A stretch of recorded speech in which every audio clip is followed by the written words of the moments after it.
দর্শক মন্ডলী, আসসালামু আলাইকুম।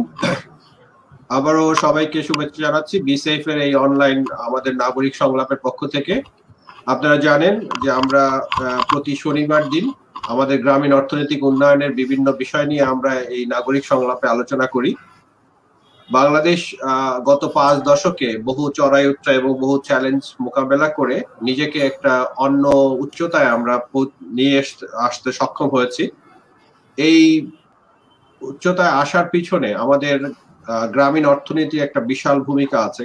কারণ আমরা সবাই জানি যে 70-এর দশকে আমাদের 80% মানুষ যেখানে গ্রামে বসবাস করত এবং বেশিরভাগই যারা দারিদ্র্য সীমার নিচে বসবাস করত, তাদের অবস্থা বা জীবনযাত্রা আজকে অনেক পরিবর্তন এসেছে। এই পরিবর্তনগুলোর মূল কারণ হচ্ছে আমাদের কৃষির আধুনিকায়ন, আমাদের প্রযুক্তির ব্যবহার বৃদ্ধি পাওয়া এবং আমাদের অকৃষি খাতে বিস্তার এবং তথ্য প্রযুক্তি এই খাতগুলো প্রসার একটা বড় কারণ। একই সাথে আছে আমাদের প্রবাসীদের আয় বৃদ্ধি। তবে এই সবগুলো বিষয়কে সূত্রকে একসঙ্গে গেঁথেছে আমাদের সরকারের যথাযথ সহায়তায়, বাংলাদেশ ব্যাংকের গাইডেন্সে, আমাদের যে আর্থিক অন্তর্ভুক্তির যে অভিযান এবং আমাদের এই যে পিরামিডের নিচের যারা অবস্থান করছিল গ্রামীণ প্রান্তিক জনগণ, তাদের কাছে আর্থিক সহযোগিতা বা উপযোগী আর্থিক সহায়তা পৌঁছে দেওয়ার যে প্রচেষ্টা, তা এই সফলতাকে আসলে মূল ড্রাইভার হিসাবে কাজ করেছে। আবার এই আর্থিক অন্তর্ভুক্তির ক্ষেত্রে সবচেয়ে বড় একটা ভূমিকা রেখেছে এজেন্ট ব্যাংকিং, যা প্রত্যন্ত অঞ্চলে আমাদের যে কনভেনশনাল যে ব্যাংকিং সিস্টেম যা আমাদের প্রত্যন্ত অঞ্চলে পৌঁছাতে পারেনি, সেই ক্ষেত্রে মানুষের দোরগোড়ায় আমাদের এই ব্যাংকিং সেবাকে পৌঁছে দিয়েছে এই এজেন্ট ব্যাংকিং। এবং এই এজেন্ট ব্যাংকিং এর 87% ক্লায়েন্টই হচ্ছে আমাদের গ্রামীণ জনগোষ্ঠী। এবং আমরা যদি এর প্রোগ্রেশনটা দেখি, যে গত এবছরের মার্চ থেকে জুনের মধ্যে এই এজেন্ট ব্যাংকের আউটলেট গুলোতে প্রায় 10,220 কোটি টাকা তারা তাদের সঞ্চয় জোগাড় করেছে।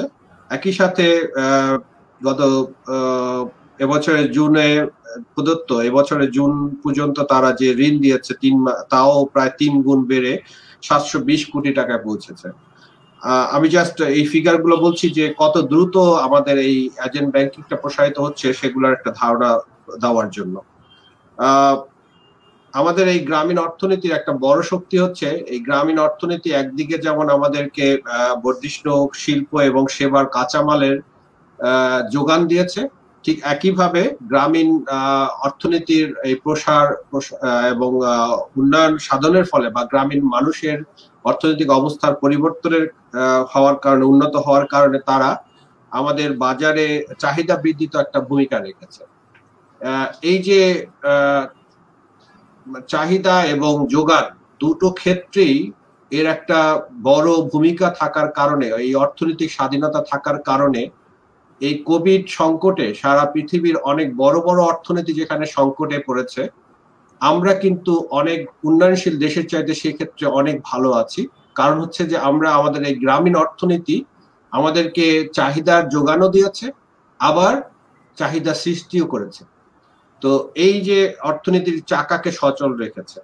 আমরা আজকে কথা বলবো, আমাদের সাথে যা আছেন Mohammad Ahsanul Alam, SBP senior vice president, head of agent banking, bank Asia, যিনি আসলে এই এজেন্ট ব্যাংকিং এর জন্মলগ্ন থেকেই এর সাথে সম্পৃক্ত আছেন।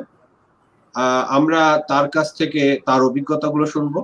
একই সাথে আমাদের সাথে আছে আমাদের আনিসুর রহমান লিটন, টাঙ্গাইল সাগরদিঘি থেকে, যিনি এজেন্ট ব্যাংকের একজন এজেন্ট, বাট একই সাথে তিনি একজন এন্টারপ্রেনার। এবং আমরা যতটুকু জানি প্রায় 300 কৃষককে সংগঠিত করে সে নিরাপদ খাদ্যের একটা সাপ্লাই চেইন এস্টাবলিশ করার কাজ করে যাচ্ছেন এবং বেশ খানিকটা সফলতাও তিনি অর্জন করেছেন। তার কাছ থেকেও শুনবো আমরা তার সাফল্য গাথা বা তার এই প্রচেষ্টার কথা। এবং রীতিমতো আমাদের সাথে কানাডা থেকে সম্পৃক্ত আছেন স্বনামধন্য কৃষিবিদ এবং আমাদের এই বিসেফ ফাউন্ডেশনের সম্মানিত সভাপতি ডক্টর মোহাম্মদ জয়নুল আবেদিন স্যার। তো আমরা আজকে আলোচনা শুরু করব আমাদের এহসানুল আলম ভাইকে দিয়ে। আমি যতটুকু জানি যে আপনি এই এজেন্ট ব্যাংকিং এর শুরু থেকেই আপনি এর সাথে সম্পৃক্ত, একটু কি জানতে পারি যে আপনি কত বছর আসলে এই এজেন্ট ব্যাংকিং এর সাথে সম্পৃক্ত? কথাগুলো মাঝে মাঝে ভেঙে ভেঙে আসছে, তবু যতটুকু আপনার কাছ থেকে শুনতে পেলাম আমি সেটা একটু জানা দরকার মুর্শেদ ভাই। না, আমি এজেন্ট ব্যাংকিং এর সাথে কতদিন ধরে কাজ করছেন? এহসান ভাই কি আমাকে শুনতে পাচ্ছেন? হ্যাঁ, আমি কথাগুলো ভেঙে ভেঙে শুনতে পাচ্ছি। আচ্ছা, আপনার মাইক্রোফোনটা তাহলে একবার একটু খুলে লাগান, অথবা আমার মনে হয় যদি মাইক্রোফোন ছাড়াও আপনি চেষ্টা করতে পারেন। লিটন কি আমার কথা শুনতে পাচ্ছেন পরিষ্কার? জি, শুনতে পাচ্ছি। ওকে, তাহলে আমার মনে হয় যে এহসান ভাই আপনি আপনার মাইক্রোফোনটাকে একটু আবার যদি ইয়ে করেন।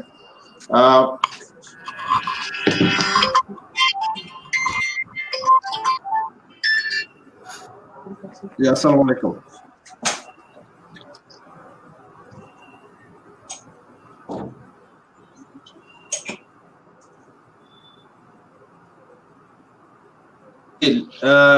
এহসান ভাই আমাকে কি এখন শোনা যাচ্ছে? আমাকে পরিষ্কার শোনা যাচ্ছে? আমি শুনতে পাচ্ছি আপনাকে। জি আচ্ছা, জি এখন বলেন প্লিজ। না, আমরা জাস্ট শুরু করার জন্য আপনাকে জাস্ট জানতে চাচ্ছিলাম যে কতদিন ধরে আপনি এই এজেন্ট ব্যাংকিং এর সাথে সম্পৃক্ত, জাস্ট একটু। আমি এজেন্ট ব্যাংকিং এর প্রায় শুরু থেকেই সম্পৃক্ত। ব্যাংকের সাথে আমি 16 সন থেকে কাজ করছি। ব্যাংকের সাথে এজেন্ট ব্যাংকিং শুরু হয়েছে 14 সন থেকে। 16 সন থেকে এটা মূলত ফ্লারিশ শুরু হয়েছে। এর আগে আমি অবশ্য ডাচ বাংলা ব্যাংকে ছিলাম, সেখানে এজেন্ট ব্যাংকের সাথে সম্পৃক্ত না থাকলে আমি সেখানে সারা বাংলাদেশে এটিএম এর মাধ্যমে এবং কর্পোরেশন তথা ব্যাংকিং সেবা ছড়িয়ে দেওয়ার যে ব্যাপারটি ছিল সেটার সাথে আমি মূলত সম্পৃক্ত ছিলাম। তবে ব্যাংকের সাথে এসে আমি এজেন্ট ব্যাংকিং এর মাধ্যমে সারা বাংলাদেশে ব্যাংকটা পেয়েছি। এটা সত্যি অবশ্যই অবিস্মরণীয়। কারণ হচ্ছে যে গ্রামীণ জনপদে ব্যাংকের সেবা আমাদের মাইক্রোফোনগুলো একটু অফ রাখি তাহলে বোধহয়। হ্যাঁ, ধন্যবাদ। তো গ্রামীণ জনপদে ব্যাংকিং পদ্ধতি ছিল, সেটা দিয়ে আসলে ফলপ্রসূভাবে মানুষের দরবারে ব্যাংকিং সেবা পৌঁছে দেওয়া সম্ভব ছিল না। ঠিক সেই জায়গাটাতে আমি ব্যাংকের এজেন্টের মাধ্যমে, অর্থাৎ তৃতীয় একজন ব্যক্তির মাধ্যমে ব্যাংকের সেবাটা গ্রাহকের কাছে পৌঁছে দেওয়া যাচ্ছে। তার কারণ হচ্ছে প্রতিটি কমিউনিটিতে কিছু গ্রহণযোগ্য মানুষ থাকে, ব্যাংকের পক্ষ হয়ে তাদেরকে ব্যাংকিং সেবা দিতে হবে। এটা সত্যি বাংলাদেশ ব্যাংকে অথবা তথা বাংলাদেশ সরকারের একটি চমৎকার একটি শেয়ার ম্যানেজমেন্ট, বিশেষ করে ব্যাংকের শেয়ার বর্তমান যে প্রেসিডেন্ট এন্ড ম্যানেজিং ডিরেক্টর আছেন জনাব মোহাম্মদ আরফান আলী, ওনার উদ্যোগে মূলত এজেন্ট ব্যাংকিং শুরু হয়। আহসান ভাই আমাদেরকে একটু বলবেন যে আহসান ভাই আমাদেরকে একটু বলবেন যে কনভেনশনাল ব্যাংকিং এ সম্ভব নয় এবং যেটা এজেন্ট ব্যাংকিং এর মাধ্যমে আপনারা সেটাকে উন্নত সেবা পৌঁছে দিয়েছেন কৃষকের কাছে বা জনগণের কাছে, এই বিষয়টা কি আসলে, কোন জিনিসটি আসলে আপনারা ব্রেক থ্রুটা কোথায় আসলে এজেন্ট ব্যাংকিং এর ক্ষেত্রে?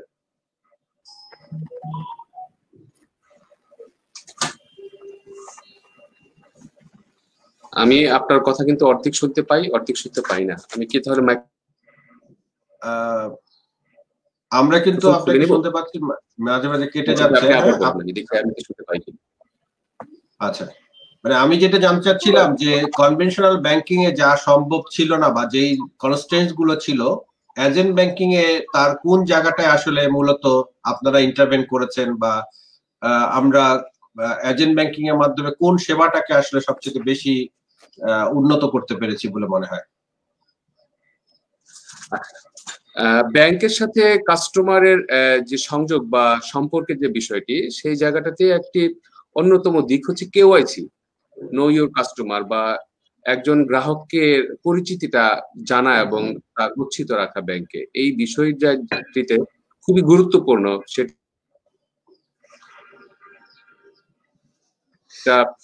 অ্যাকাউন্ট ওপেনিং এর ক্ষেত্রে সেবা আছে, সেটার পাশাপাশি ঋণ সেবা, এই দুটো ক্ষেত্রে কিন্তু গ্রাহকের পরিচিতিটা খুবই ইম্পর্টেন্ট। তো কনভেনশনাল ব্যাংকিং যে বিষয়টা ছিল সেটা মূলত ছিল শহর কেন্দ্রিক অথবা সেমি শহর কেন্দ্রিক। তো তাতে হয়েছে কি যে ব্যাংকে যে কয়েকজন অফিসার কর্মরত থাকে একটি শাখাতে, তাদের দ্বারা কিন্তু হয়তো 3 বছরের একটি কার্য সীমা থাকে, 3 বছর পরে আবার অন্য জায়গায় বদলির একটা ব্যাপার থাকে। তো এই 3 বছরের ভিতরে একটি সমাজের সেই রন্ধ্রে রন্ধ্রে ঢুকে প্রতি ব্যক্তিকে বা আলাদাভাবে চেনা, আলাদা কনভেনশনাল ব্যাংকের সত্যি অসম্ভব। কিন্তু এজেন্ট ব্যাংকের মাধ্যমে যে সুযোগটি আমাদের হয়েছে, যে আমরা সেখানে উদ্যোক্তা হিসেবে গ্রামীণ জনপদের কোনো একটি কমিউনিটির একজন ব্যক্তিকে সিলেক্ট করছি, যেই ব্যক্তি ব্যাংকের পক্ষ হয়ে ব্যাংকিং সেবা দিচ্ছে। ফলে উনি কিন্তু জন্মের পর থেকে ওই হয়েছে যে ওই কমিউনিটির প্রতিটি ব্যক্তি সে কিন্তু ব্যক্তিগতভাবে চেনার একটা সুযোগ হয়েছে, যার জন্য এই ব্যাংকিং সেবাতে গ্রাহককে চেনার যে ব্যাপারটা, সেই জায়গাটিতে আমরা খুব সহজভাবে এটাকে বিষয়টি সেটি হচ্ছে যে প্রতিটি গ্রামে গঞ্জে কিন্তু ব্যাংকের একটি শাখা স্থাপন করা, এটা কিন্তু ফিজিবল না। কারণ হচ্ছে একটি ব্যাংকের পূর্ণাঙ্গ শাখা চালানোর জন্য যে এস্টাবলিশ করার জন্য যে পরিমাণ খরচ, সেটি কিন্তু ব্যাংকের জন্য প্রফিটেবল হয় না। কিন্তু এজেন্টের মাধ্যমে যখন আমরা ব্যাংকিং সেবাটি দিচ্ছি, সেখানে কিন্তু সেই খরচটিকে, এবং সেটা কোনো কোনো ক্ষেত্রে ট্রেডিশনাল ব্যাংকের চেয়ে 10 ভাগের 1 ভাগ হয়ে যাচ্ছে।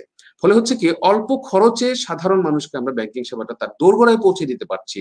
ফলে হচ্ছে কি যে আমাদের ব্যাংকিং সেবার যে কস্টিং বা যে মূল্য, সেই মূল্যটাও কিন্তু আমাদের কমে যাচ্ছে।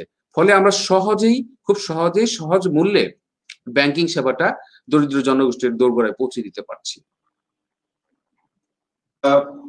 আমরা কি এভাবে বলতে পারি যে ব্যাংকের নিজের লাভ বৃদ্ধি বা তাদের খরচ কমানোর জন্য এজেন্ট ব্যাংকিং ভূমিকা রাখছে?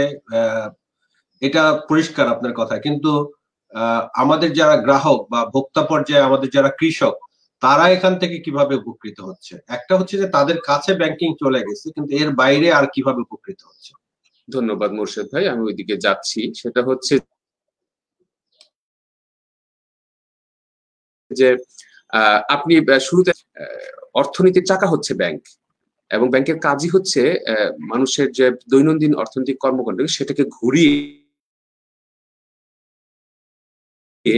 তাকে এগিয়ে নিয়ে যাওয়া বা উপরের দিকে। আসলে যে কোনো বিষয়কে সচল রাখা, একটি গাড়ির নিচে যেরকম চাকাটা গাড়িকে সচল রাখে, ঠিক তেমনি ব্যাংকগুলি কিন্তু প্রতিটি ব্যক্তির অর্থনৈতিক চাকাটাকে ঘুরিয়ে তাকে এগিয়ে নিয়ে যায়।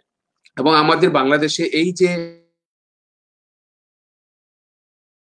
ব্যাংকের অনুপস্থিতি, এই অনুপস্থিতি কর্মকাণ্ড চলেছে কিছু কিছু জায়গায় হয়তো বা ব্যাংকের মাধ্যমে চলেছে, কিন্তু সব জায়গায় ম্যাক্সিমাম জায়গায় আমাদের কিন্তু ব্যাংকিং সেবা না থাকার ফলশ্রুতিতে কি বলবো ইনফর্মাল যে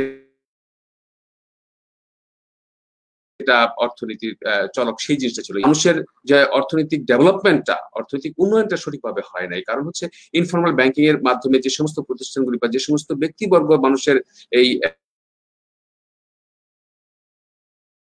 লেনদেনটা, দৈনন্দিন লেনদেনটা সেরেছে, সেটা প্রাইসিং না করাতে মানুষের উন্নয়নটা ব্যাহত হয়েছে। তো সেই জায়গা থেকে একটা বিশাল বড় ডিমান্ড বা চাহিদা অবশ্যই সাধারণ মানুষের মধ্যে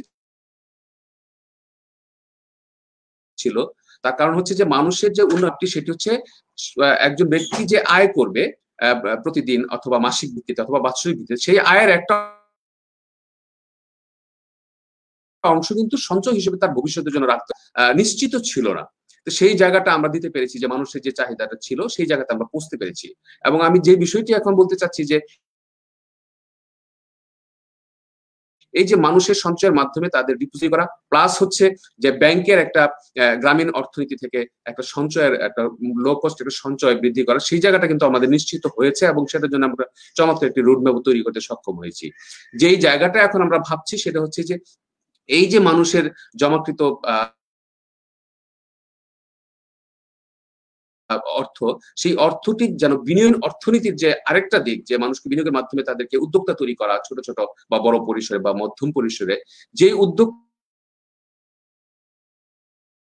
তারা মূলত গ্রামের মানুষের যে অন্যান্য খাদ্য, আমরা অন্ন, বস্ত্র, বাসস্থান, চিকিৎসা, শিক্ষা, এই যে 5টি মৌলিক চাহিদা এবং এর বাইরেও যে আরো মানুষের অনেক চাহিদা আছে, সেইগুলিকে ডেভেলপমেন্ট করা দরকার। সেই উদ্যোগটা সৃষ্টির জন্য যে ইনভেস্টমেন্ট বা ঋণ ব্যবস্থা দরকার, সেই ব্যবস্থাটাকে আমরা কিন্তু এখন সচল করতে এবং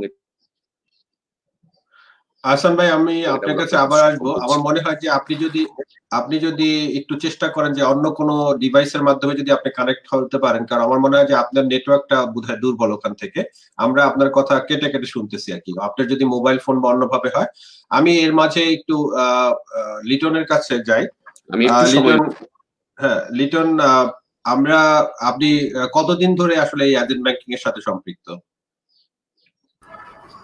জি, আসসালামু আলাইকুম মুর্শেদ ভাই। হ্যালো, আপনি কি শুনতে পাচ্ছেন? হ্যাঁ, আমরা শুনতে পাচ্ছি, জি বলেন। আমি এজেন্ট ব্যাংকিং এর সঙ্গে সম্পৃক্ত 2015 সালের ডিসেম্বরের 12 তারিখ। গুড। আর 2020 একটু আগে আমাদের এহসানুল আলম ভাই যে কথাটা বললেন যে আসলে আমাদের এই এজেন্ট ব্যাংকিং এর একটা বড় দিক হচ্ছে যে লোকাল কমিউনিটির কাছে গ্রহণযোগ্য একজন মানুষই এই ব্যাংকটা অপারেট করে এবং তাদের কাছে সাধারণ মানুষের আশা বা তাদের কাছ থেকে সেবা নেওয়াটা তাদের জন্য অনেক বেশি প্রেফার করে। এই জায়গাটায় আপনি আপনার অভিজ্ঞতাটা কিভাবে দেখছেন? আচ্ছা, তো এখানে আমাদের আহসান স্যার যে কথাটা বলছেন যে লোকাল একজন মানুষ তার কমিউনিটির সঙ্গে তার যে সংযোগটা, যে যোগাযোগের জায়গাটুকু আগের থেকে তৈরি হয়ে থাকে, সেটা অবশ্যই এজেন্ট ব্যাংকিং এর জন্য অত্যন্ত পজিটিভ একটা বিষয়। তো আমি এখানে এজেন্ট ব্যাংকিংটা করতেছি সাগরদিঘিতে, এই অঞ্চলে। এটা কিন্তু মানে আমার ঠিকানা হচ্ছে ময়মনসিংহ, আমার বেড়ে ওঠাটা ময়মনসিংহ শহরে, কিন্তু আমি মূলত কৃষির সাথে আমার যে যোগাযোগটা এটা 2008 সালে আমি সাগরদিঘির এই অঞ্চলটাতে, জোরদিঘি নামে একটা জায়গা আছে সাগরদিঘির খুব কাছাকাছি, সেখানে আমার প্রথম কৃষিকাজের হাতে খড়ি। তো আমি ওই কৃষিকাজ করতে গিয়ে ওই অঞ্চলের গ্রামটার নাম হচ্ছে ফুলমালির চালা। এই ফুলমালির চালা গ্রামের মানুষের সাথে আমার একটা যোগসূত্র তৈরি হয় এবং 2008 থেকে 2016 পর্যন্ত আমার এই কৃষি খামারটা মানে কৃষি খামারে আমি কার্যক্রমগুলো চালাই। তো এই কৃষিকাজ করতে গিয়ে কৃষকের সাথে আমার একটা বন্ধন তৈরি হয় এবং তার প্রেক্ষিতে যখন আমি এজেন্ট ব্যাংকিং শুরু করি, তখন কৃষকদের সাথে আমার যে আগের যে সেতু বন্ধনটা ছিল সেটা আমার জন্য খুব কাজে আসে। কৃষকদেরকে আমি খুব সহজেই রিচ করতে পারি এবং তখন থেকে আসলে আমি কৃষকদের মাঝে এই এজেন্ট ব্যাংকিং এর সেবাটা দেওয়ার চেষ্টা করেছি এবং কৃষকরা খুব সাদরেই সেটা গ্রহণ করেছে।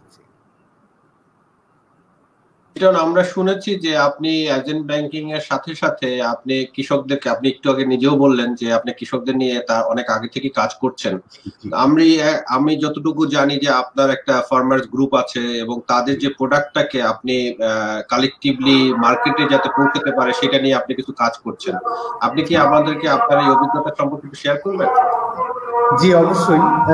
যেটা হইলো যে আপনি তো জানেন যে আমাদের যে মার্কেট চেইন, যেটা উৎপাদক থেকে শুরু করে ভোক্তা পর্যন্ত এই কৃষি পণ্যটা পৌঁছানোর যে সিস্টেমটা, এক্সিস্টিং যে সিস্টেমটা আছে, সেটা হলো যে উৎপাদক, আমি যখন নিজে কৃষিকাজ করছি তখনও কিন্তু আমি এই চেইনের মধ্য দিয়ে কিন্তু আমি আমার কৃষি পণ্যগুলোকে বিক্রি করার চেষ্টা করছি। যেরকম আমরা যেটা করি যে বাগান থেকে যে ফসলটা উৎপাদন হয় সেটা স্থানীয় কোনো মধ্যস্বত্বভোগী বা ফারিয়া বলি আমরা বা ব্যাপারী বলি, তাদের কাছে কিন্তু আমরা বিক্রি করে দিই সরাসরি।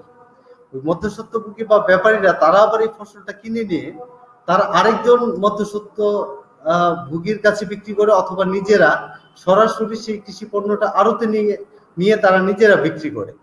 তো আড়তের যে সিস্টেমটা সেখানে হচ্ছে যে আড়তদার একটা কমিশন রেখে সেই পণ্যটা বিক্রি করে, যিনি পণ্যটা আড়তে পৌঁছিয়ে দিচ্ছেন তাকে টাকাটা দিয়ে দিচ্ছেন। ওই আড়তদারের যে সিস্টেমটা, সেখানে আড়তদাররা 10% হারে কমিশনটা কাটে। আবার তাদের কয়ালি বলে, লেবার কস্ট আছে, গদির একটা চার্জ আছে, মসজিদের জন্য একটা চাঁদা নেয়, এরকম ভাবে বিভিন্ন খাতে কিন্তু তারা টাকাটা কেটে নিচ্ছে। এটা কিন্তু যে আপনার যে ব্যবসায়ী বা মধ্যস্বত্বভোগী যারা পণ্যটা ওইখানে পৌঁছে দিচ্ছেন তাদের মধ্য দিয়ে কিন্তু পণ্যটা বিক্রি হচ্ছে। তো একজন কৃষকের পক্ষে কিন্তু সরাসরি পণ্যটা আড়তে নিয়ে বিক্রি করা সম্ভব না। তো আমি যে চেষ্টাটা করতেছিলাম যে প্রথমত কৃষিতে আমাদের এই অঞ্চলে একটা প্রচলিত একটা সিস্টেম আছে যে একটা অঞ্চলে বেগুন হয় বর্ষাকালে, সমস্ত কৃষকরা ওখানে বেগুনই চাষ করতেছে। আরেকটা অঞ্চল আছে আরেকটা গ্রামে, সেখানে শিম হচ্ছে কিংবা করলা হচ্ছে, তো সব কৃষকই শিম করতেছে অথবা করলা করতেছে, অথবা কেউ কলা করে সে শুধু কলাই করতেছে। এখানে ক্রপস আপনার ভ্যারাইটির কোনো নতুন একটা ভ্যারাইটি নিয়ে এসে যে কাজ করবে এটা কৃষকের মধ্যে নাই, বা এই ধারণাটুকু কৃষকদের মধ্যে দিয়ে দেওয়া যে আপনারা একটা ফসল না করে একই জমিতে যদি আপনি 2 একর জায়গা চাষ করেন, আপনি 4টা ফসল করেন বা 5টা ফসল করেন, তাদেরকে এক ধরনের মোটিভেশন দেওয়া। আর পণ্যটা বিক্রির জন্য যে চলেন আমরা একটা কাজ করি, আমরা একটা গ্রুপ করি, আমাদের সমস্ত পণ্যগুলোকে আমরা একত্রিত করবো, একটা ওয়্যার হাউস থাকবে আমাদের, সেই ওয়্যার হাউসে আপনারা পণ্যগুলো নিয়ে আসবেন, আমরা এটাকে সর্টিং করবো এবং ওই যে মধ্যস্বত্ব ভোগীর কাছে আপনারা বিক্রি করে দেন, সেটা বিক্রি না করে যদি আমরা সমস্ত পণ্যটা একসাথে করে আমরা আমাদের নিজস্ব ট্রান্সপোর্ট ব্যবস্থার মাধ্যমে আড়তে পৌঁছে দিতে পারি, সেই ক্ষেত্রেও কিন্তু আমরা লাভবান হতে পারি। তো আমি কিন্তু কৃষকদেরকে মোটিভেশনটা দিচ্ছি দীর্ঘদিন যাবত। কৃষকরা মোটামুটি এখন বিশ্বাস করা শুরু করেছে।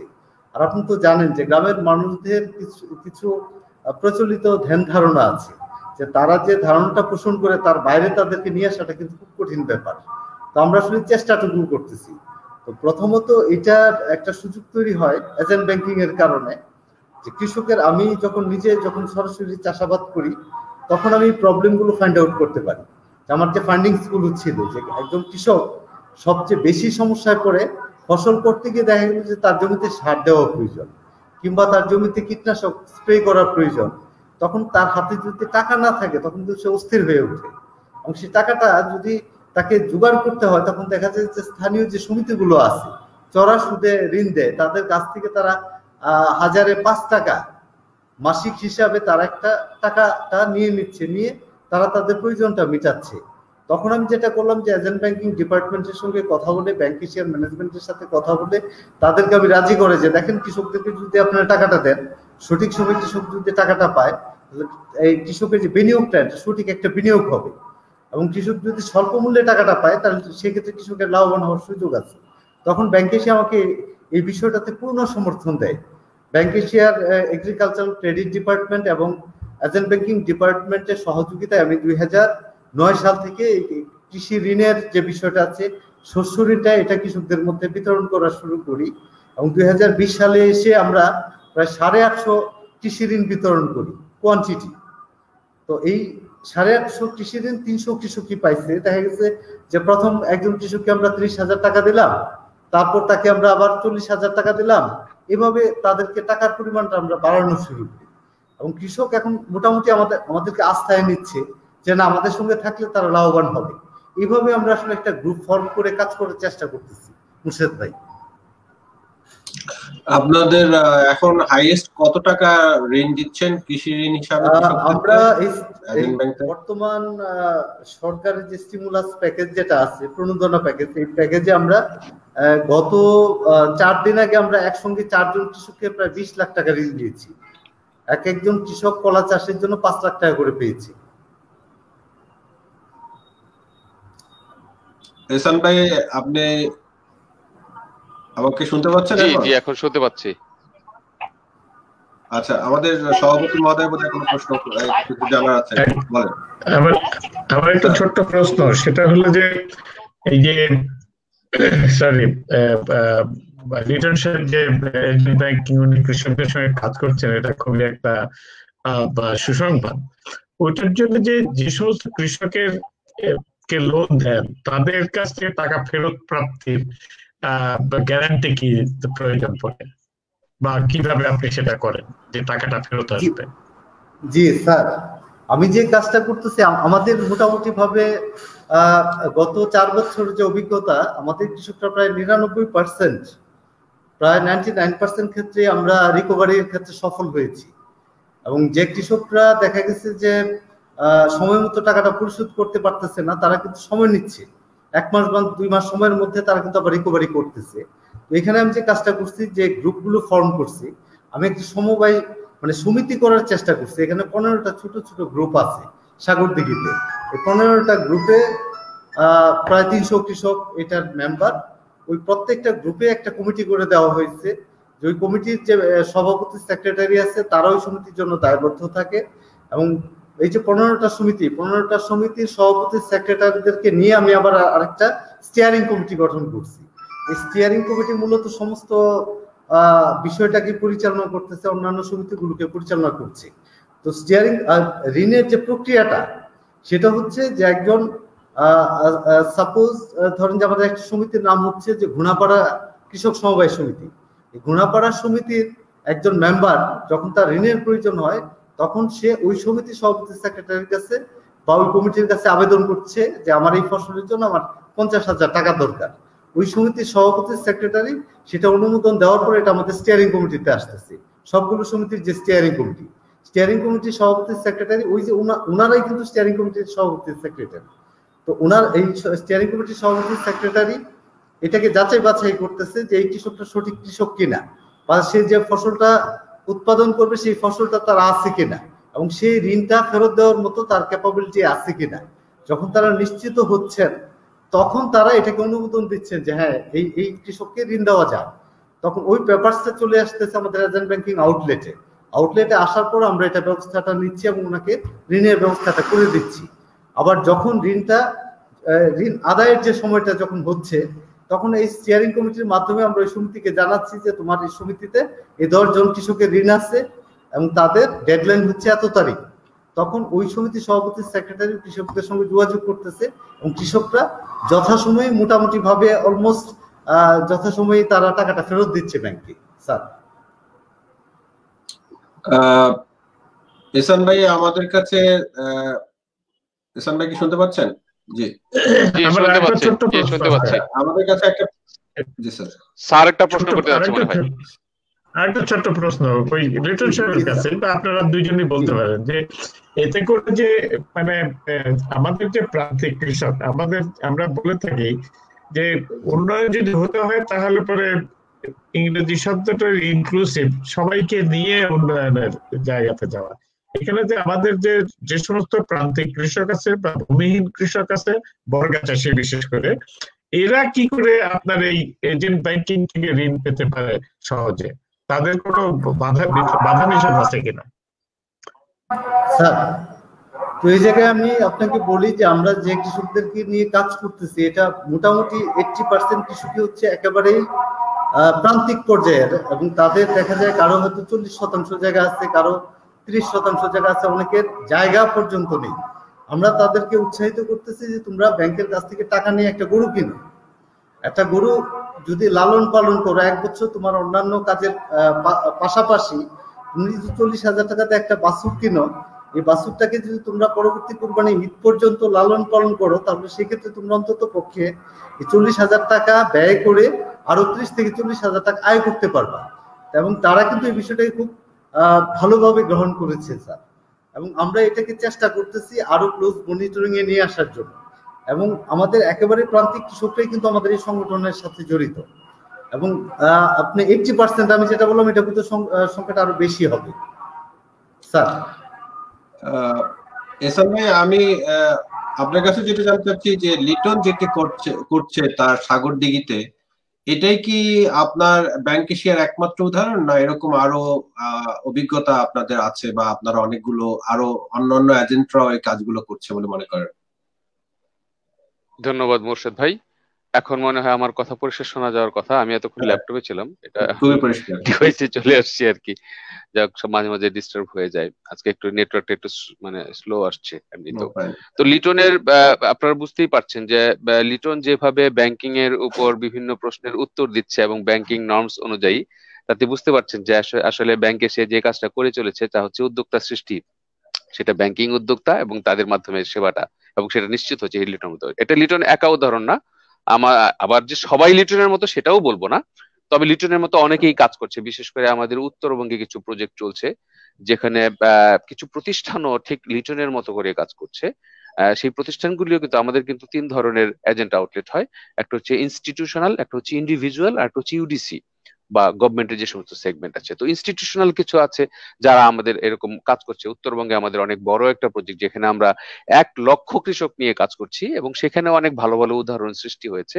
সেখানেও এই ধরনের অনেকগুলি কৃষক গ্রুপ রয়েছে, যেসব গ্রুপগুলি একত্রিত ভাবে তারা সঞ্চয় করে, সেই সঞ্চয়ের টাকাই তারা আবার, এটা ডিরেক্ট বলবো না, এটা ইনডিরেক্ট এক ধরনের গ্যারান্টিও না ঠিক, জাস্ট আমরা যেটা করছি যে 100 জন কৃষক মিলে একটা অ্যামাউন্ট তারা সঞ্চয় করছে, সেটা 100 জনের নামে একটা গ্রুপ অ্যাকাউন্টে জমা হচ্ছে।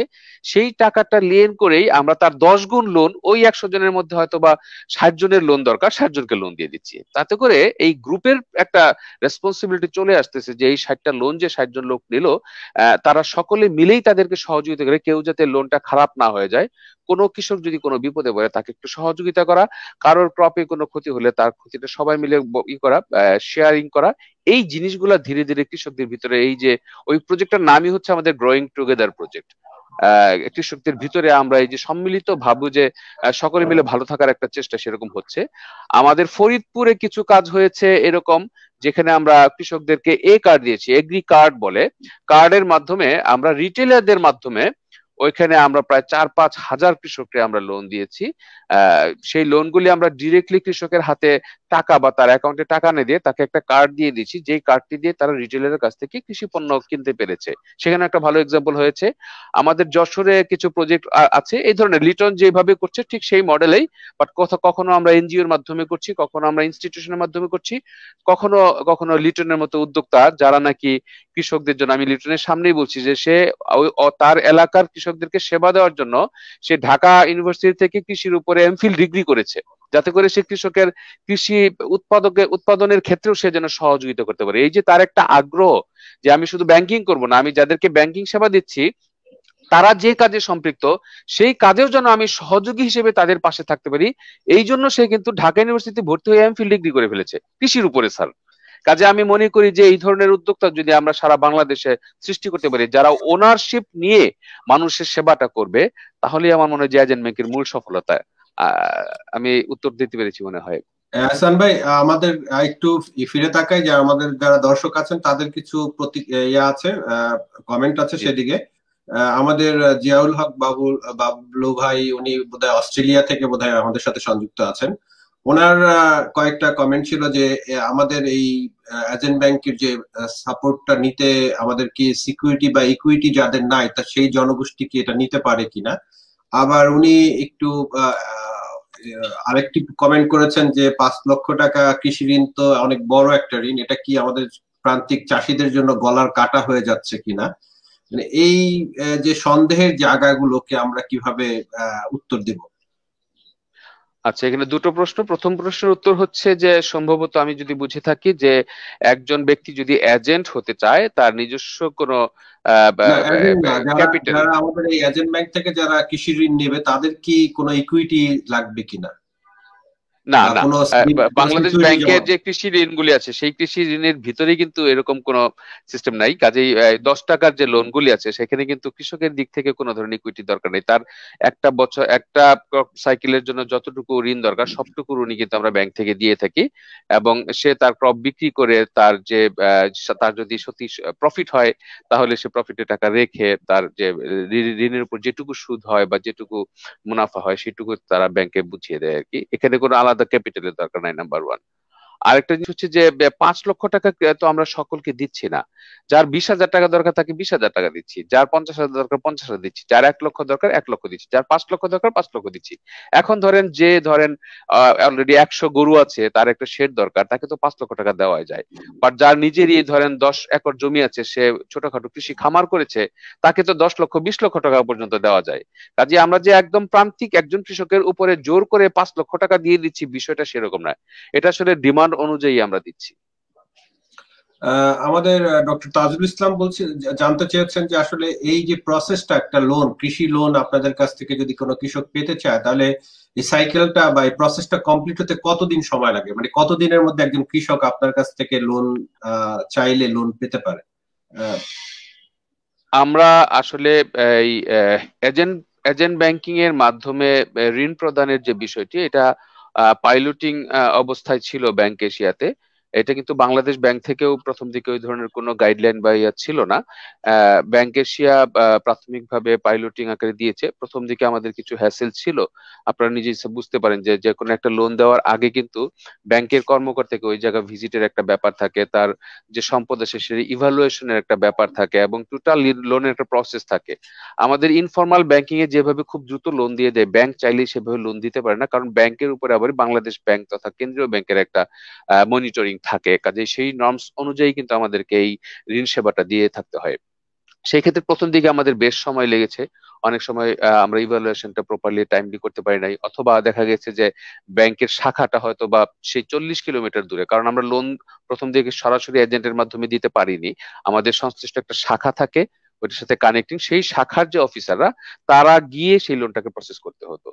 তো সেইটাকে উত্তরণ করার জন্য আমরা কিছু ডেভেলপমেন্ট করেছি, এবং আমরা একটা নতুন পদ্ধতিও করেছি যে এজেন্ট সেন্ট্রিক অ্যাসেট বিজনেস, অর্থাৎ এজেন্টের মাধ্যমেই এই সমস্ত যে সমস্ত ডিউ কোর্স গুলি আছে এগুলিকে কিভাবে করিয়ে এটা করা যায়। এই জন্য আমরা অনেকটা গ্রুপ পর্যায়ে যে গিয়েছি, সেটা কিন্তু এটার একটা কারণ যে একজন ব্যাংকের কর্মকর্তা যখন 40 কিলোমিটার দূরে গিয়ে মাত্র 50,000 বা 1 লক্ষ টাকা বা 2 লক্ষ টাকার একটা লোনের জন্য সে ভিজিট করতে যাবে, এটা কখনোই একটা ব্যাংকের জন্য ভায়াবল হবে না।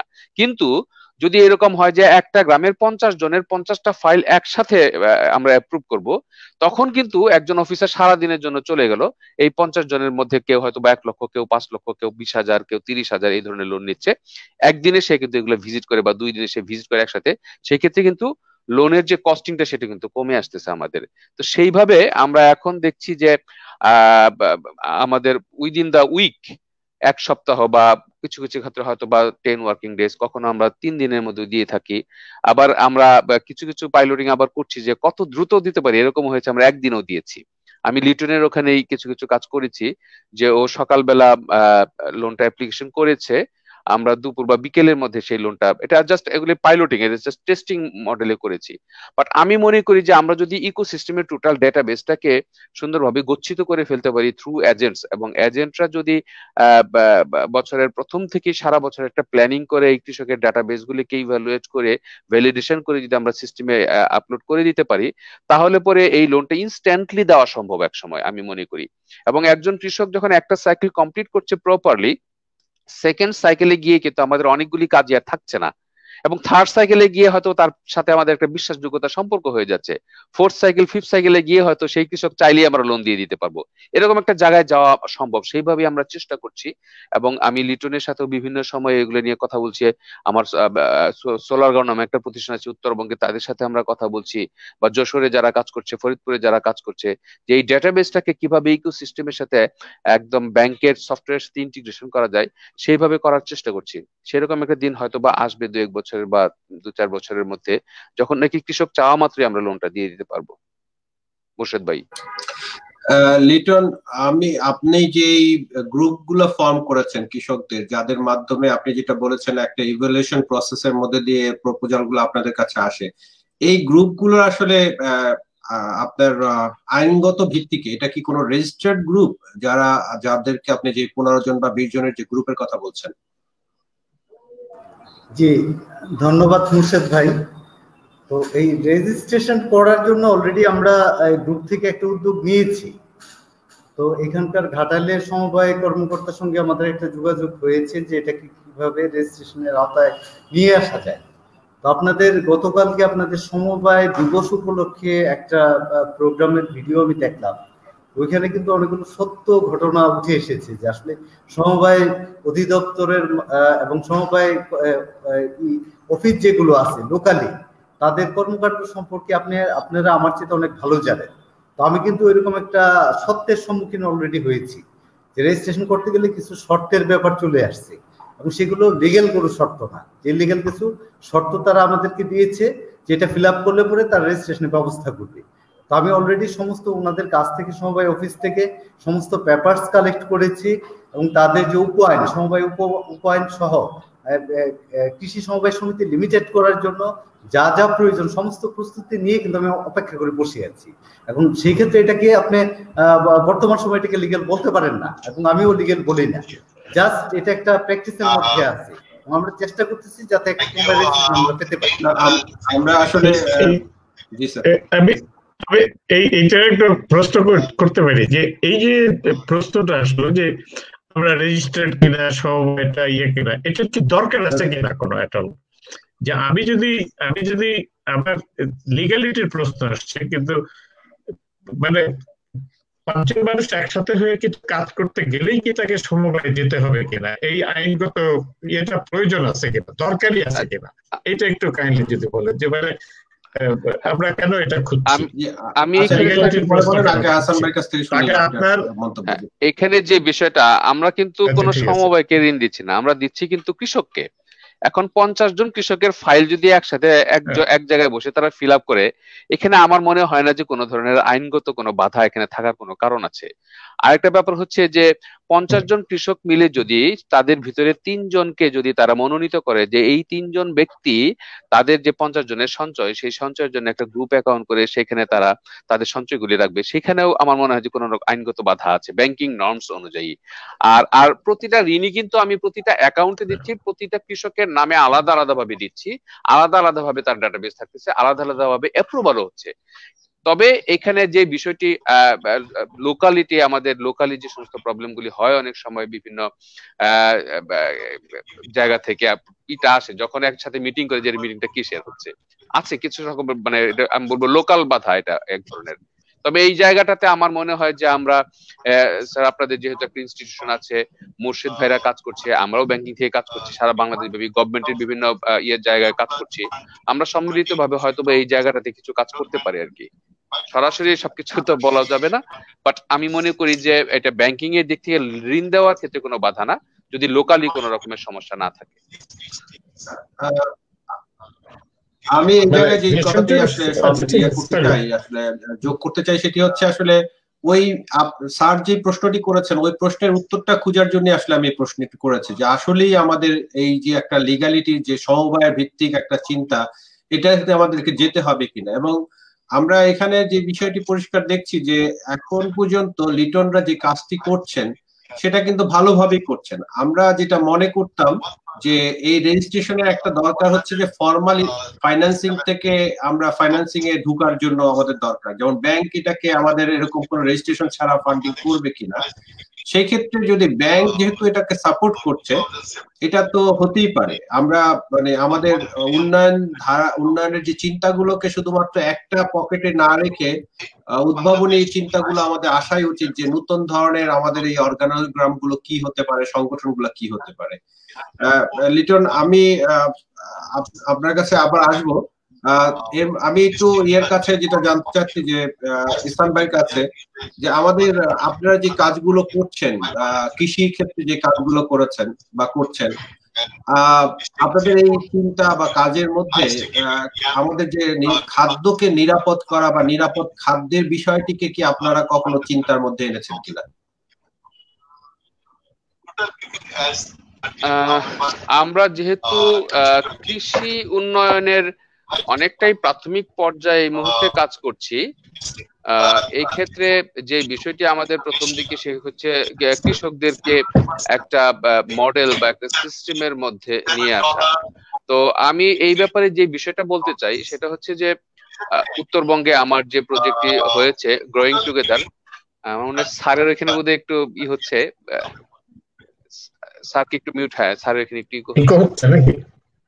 হ্যাঁ, আমি একটু মিউট করে বলতে চাই যে আমরা উত্তরবঙ্গে যে প্রজেক্টটা করেছি গ্রোয়িং টুগেদার, সেখানে কিন্তু আমরা একটা মডেল করেছি যে ওখানে একটা ফার্মার্স মার্কেট আছে, অর্থাৎ আমরা 20টা ফার্মার্স মার্কেট করেছি, যেই মার্কেটগুলি ট্রেডিশনাল যে বাজার আছে যেখানে গিয়ে কৃষকরা তাদের পণ্যগুলি বিক্রি করে, সেই বাজার থেকে ধরেন 4, 5, 6, 7, 8 কিলোমিটার এরকম দূরত্বে।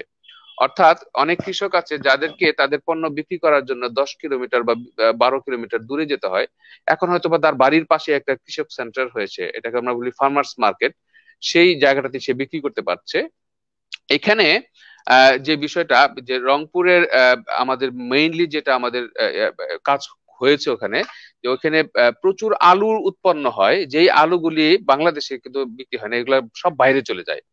আমরা কিন্তু সেরকম একটা চেইন তৈরি করেছি, এবং যেহেতু বাইরে যেতে হয় সেহেতু কিন্তু ওইখানে ওই জিনিসটা আমাদেরকে স্ট্রংলি দেখতে হয়েছে যে এগুলি রপ্তানি যোগ্য আলু কিনা, সেই জায়গাটা আমাদেরকে এনশিওর করতে হয়েছে। সেটার জন্যই কিন্তু সেখানে আমাদের সাথে আরো কিছু প্রতিষ্ঠান, সিনজেন্টা, ভিএসও, তারপরে জৈক্য নামে একটা প্রতিষ্ঠান ছিল, বিভিন্ন প্রতিষ্ঠান আমাদের সাথে কাজ করেছে, লোকাল এগ্রিকালচারাল ডিপার্টমেন্টও কাজ করেছে। তো সেই ফার্মার্স মার্কেট গুলিকে আমরা যেটা চেষ্টা করেছি, আমরা যে 100% সফল হয়েছে সেটা বলবো না, আমরা চেষ্টা করেছি একটা ভালো উদাহরণ সৃষ্টি করার জন্য।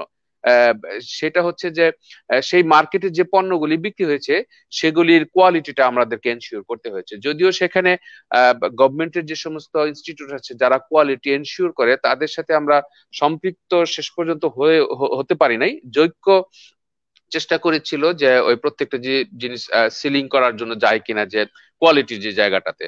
তবে আমরা যেটা করেছি যে কৃষক উৎপন্ন করার আগেই তাদের যে সমস্ত ইনপুট আইটেম গুলি যখন নিয়েছে, তখন আমরা জিনিসগুলি কেমন ভাবে সেট আপ করার চেষ্টা করেছি। বিশেষ করে ওখানে আরডিআরএস, তারপরে ওই যে বাইরের যে সমস্ত প্রতিষ্ঠানগুলো আমাদের সাথে কাজ করেছে, তারা এটা কোয়ালিটি এনশিওর করার জন্য কিছু কাজ করেছে। বাট এটা আমি আমি আমি বলছি যে এটা আমাদের 100% সফল হয়েছে তা না, আমরা কিছু কিছু ভালো উদাহরণ সেখানে সৃষ্টি করতে সমর্থ হয়েছি।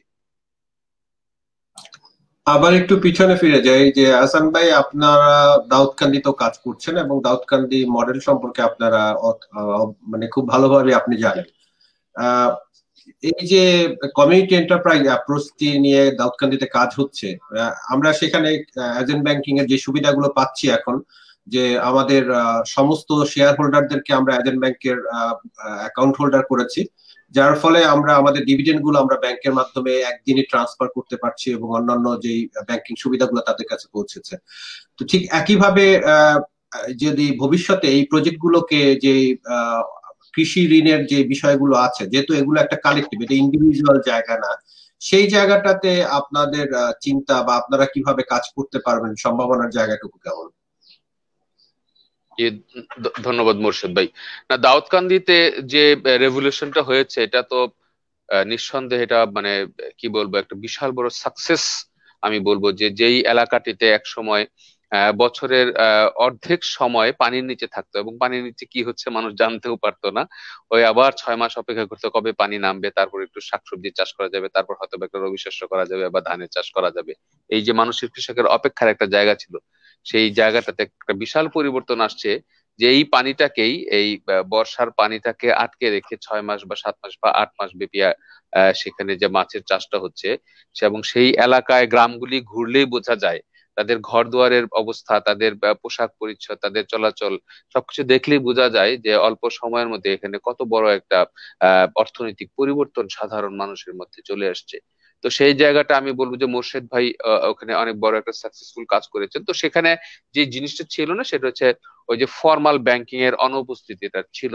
সেই জায়গাটাতে শিশু প্রতিষ্ঠান আমি মনে করব যে একটা ভালো কাজ করেছে, যে ব্যাংকের এজেন্ট ব্যাংকিং এর মাধ্যমে সেখানে ফাইন্যান্সিয়াল ইনক্লুশনকে এখানে নিশ্চিত করেছে। এবং এখানে এই মুহূর্তে যেটুকু হচ্ছে, যেটা মোর্শেদ ভাই অলরেডি বললেন, যে তাদের বাৎসরিক যে ডিভিডেন্ডের টাকাটা সেটা তার অ্যাকাউন্টে যাচ্ছে, বাট এইটুকুই তো আসলে ব্যাংকিং সেবা না। আমি নিশ্চিত করে এটা অবশ্যই আপনাদেরকে বলতে চাই যে ব্যাংক কখনোই একটা জায়গায় শুধু মানুষের সঞ্চয়ের মাধ্যমে তাদের কাছ থেকে আমানত সংগ্রহ করে সেটা আবার সেই আরবান এলাকায় এসে বড় বড় শিল্পপতিদেরকে লোন দিবে, সেটা কিন্তু ব্যাংকের মূল উদ্দেশ্য না। ব্যাংকের মূল উদ্দেশ্য হচ্ছে যে প্রতিটি গ্রামগঞ্জেই কিন্তু সেই চাকাটাকে সচল করা, যে এই আমানতটাকে আবার ওই এলাকাতেই কাজে লাগানো যায় কিনা। যেমন আমাদের কিন্তু সুযোগ রয়েছে, আমি বলবো সেটা যে দাউদকান্দিতেই যারা কৃষি কাজ করছিল, পাশাপাশি এখন যারা মৎস্য খামারের দিকে এগিয়ে এসছে বা সম্মিলিত মৎস্য খামারের দিকে এসছে, এই লোকগুলির ভিতরে কিন্তু সবাই এখন এন্টারপ্রেনিয়র হয় না। কারণ একটু আগে আমার মুর্শিদের সাথে কথা হচ্ছিল, যেটা যে সেখানে একটু কন্ট্রাক্ট ফার্মিং এর দিকে ওনারা গিয়েছেন, যেখানে কিন্তু সমস্ত মাদক খামারের সাথে এখন আর সম্পৃক্ত থাকে। ওই সময়টাতে তারা অন্য কিছু করতে পারে কিনা, বা এই গ্রুপগুলিকে অন্য কোনো কাজে লাগানো যায় কিনা, বা অর্থনীতির অন্য জায়গাটাতে এখানে কাজ করা যায় কিনা, সেগুলি নিয়ে আমরা ভাবছি। এবং আমরা ভাবছি যে শিশুকের সাথে আমরা আলোচনা করব, ওনার যে সমস্ত মেম্বার্স ওইখানে আছেন তাদের এই আমানত গুলিকে বাড়িয়ে, এবং সেই আমানত গুলি থেকেই তার এলাকায় যে সমস্ত গ্রুপগুলি হয়েছে তাদেরকে ঋণ প্রদানের মাধ্যমে অন্যান্য অর্থনৈতিক কর্মকাণ্ডের সাথে ঢুকানো যায় কিনা, সেই ধরনের পরিকল্পনা আমাদের অবশ্যই আছে। আমরা সেই ধরনের কাজ করতে চাই। লিটন, আপনি যে গ্রুপগুলো নিয়ে কাজ করছেন এবং যাদের উৎপাদিত পণ্য এখন মার্কেটিং এর জন্য আপনারা কিছু সিস্টেম ডেভেলপ করেছেন। আপনার কি মনে হয় যে এই জাতীয় একটি সামগ্রিক উদ্যোগের কারণে আপনারা চাইলে যে খাদ্যের নিরাপত্তা, মানে যে খাদ্য যাতে নিরাপদ খাদ্য উৎপাদিত হয় সেই জায়গাটাকে অনেক ভালোভাবে মনিটরিং করা সম্ভব এবং আমরা একটা নিরাপদ খাদ্য উৎপাদনের একটা জোন আমরা আপনার ওই এলাকায় তৈরি করা আগের চেয়ে সহজ বলে কি আপনি মনে করেন? জি, ধন্যবাদ মুর্শেদ ভাই। এই জায়গায় আমি একটু বলে নেই নিরাপদ খাদ্যের যে ভাবনাটা বা বিষয়টা। তো আমরা তো একটা ট্রেডিশনাল এগ্রিকালচারাল সিস্টেমে আছি এখন, এবং এটা হচ্ছে যে একেবারেই বিপজ্জনক একটা সিস্টেম। এটা আপনিও যেরকম জানেন, আমরাও ঠিক ভালোভাবেই জানি বিষয়টা, যে কৃষকরা যখন ফসলটা চাষ করতেছে তখন কিন্তু তারা মাত্রাতিরিক্ত সার প্রয়োগ করতেছে, কীটনাশক প্রয়োগ করতেছে, এটার কিন্তু কোনো গাইডলাইন নেই।